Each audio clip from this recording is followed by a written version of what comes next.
9:05, welcome back to the Chad Hasty Show News Talk. 95.1 FM and 790 AM KFYO. Thank you for tuning in today. Coming up at 10:05, U.S. Senator John Cornyn will join the program. At 10:35, we'll talk about the Second Amendment and gifts for Dad at SS Outfitters Highway 114 near Levelland with Sky Strachner. It is an open line Friday when we don't have a guest joining us. 770-5790, 1-800-687-0790, and you can text in at any time, 806-680-2790. My next guest, he was the lead campaign consultant for the two campaigns for Senator Ted Cruz, the two Senate campaigns for Senator Ted Cruz, and his senior advisor on his presidential run, now owner of J2 Strategies, a political consulting firm. Good friend of the show, Jason Johnson. Welcome back to the show, Jason. How are you today? Doing great. How are you doing, Chad? Thanks for having me. Yeah, absolutely. Okay, now I know you tweeted out that we're going to talk about 2020 politics, but before we do that, you also tweeted out a picture of something that you're cooking, and it looks pretty good. You bet. We've got a little family getaway this weekend, and I get the passionate responsibility of preparing about 3 briskets. So I was up at about 3 this morning, got the pit fired up, and they're looking nice. Very nice. Yeah, they look pretty good already. Well, they're looking good. Yeah, I was if you want, we take samples here on the show. Just letting you know. We'll have to get you some. There you go. Hey, Jason, let's. I'm glad we have you on today. You know, with all the 2020 news that is out there, and this week in particular, you had the Democrats announced yesterday the 20 Democrats that'll make the debate stage. We've had polling that's come out lately. Where are we in the state of the 2020 political machine and the Democrat Party right now? I tell you, I think that we are close to the end of the civil war in the Democratic Party that's been waged by the radical left, and they're declaring victory. It's amazing. You look at Joe Biden, whose claim to success was supposed to be that he's the most marketable, if you will, because he's the most, quote-unquote, reasonable, if you will, Democrat in the field to take on President Trump. And the guy has flipped on more positions in the last month than I can keep count of, and it's my job to keep track of it. The most amazing one of all, which I'm sure you've talked about, was his Hyde Amendment. It wasn't just a flip-flop. It was like a double flip-flop in the course of 72 hours. And that's not – I mean, we could sit and talk about a criticism of Joe Biden, but to me, what that shows is the radical left has absolutely won. Because think about it. Here's a guy who was the vice president for 8 years, who in the average of polls nationally is ahead by 15 percentage points. Yeah. Yet he felt the pressure and the need when in 2012 he said, hey, I'm a Catholic. You know, reasonable minds might be able to disagree on this, but I just don't think that the American taxpayers ought to be funding abortions. I mean, he took a moral principled stand. He's 15 points ahead, yet he felt the pressure from the radical left to change and say the taxpayers should be forced to fund abortions. Jason, I've been looking at this and calling it the Democrat Socialist primary, yep. and that Alexandria, for whatever people think of Alexandria Ocasio-Cortez, she's taken over the party. Jason, I was about to say she was the man, but, that's but she's the woman. Yeah, she genuinely. I'll tell you. I mean, I'm a constitutional conservative. I tend to make a lot of elected officials mad sometimes in the comments I make. Tactically, strategically, what she's been able to do, I respect and admire. I wish that we had that type of leadership today on the right to pull our party to a more constitutional conservative position, because it would help this country more. Yeah. Well, and that's what it seems is going on. With Joe Biden, he was seemed. People look at Joe Biden, I think, and they go, well, he would maybe stand in the way of Trump the most. He could win some moderates over some of those blue collar voters, maybe in the Rust Belt. Jason, with the stances that Joe Biden is taking now, I don't think he can win some of those moderate Democrats or moderate Republicans or blue collar workers. The old Joe Biden is dead. Oh, Joe's gone. There's no doubt about it. I agree with you.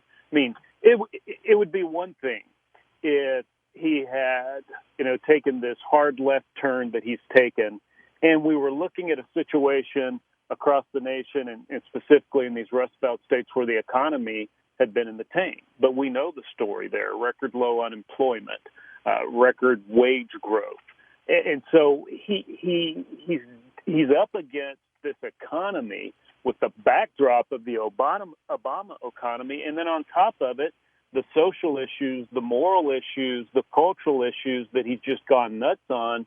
It's going to be very difficult for him. But I don't think it matters, Chad. I don't see how he makes it through the primary. Yeah. I really don't. You take the combination of the fact, I had a three-legged dog when I was a kid that got tripped up less than this guy. He stumbles on his words. He's prone to gas. He has shown his age.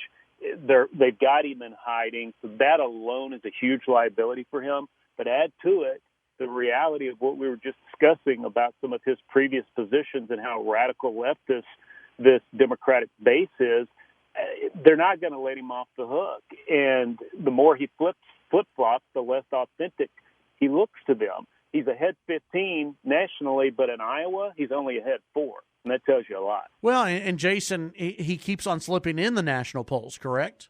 Right. Yes. He his high water mark, he got his bounce right after his announcement, and I believe he was up as much as 23 percentage points in the average polls. That's down to around 15 now, right?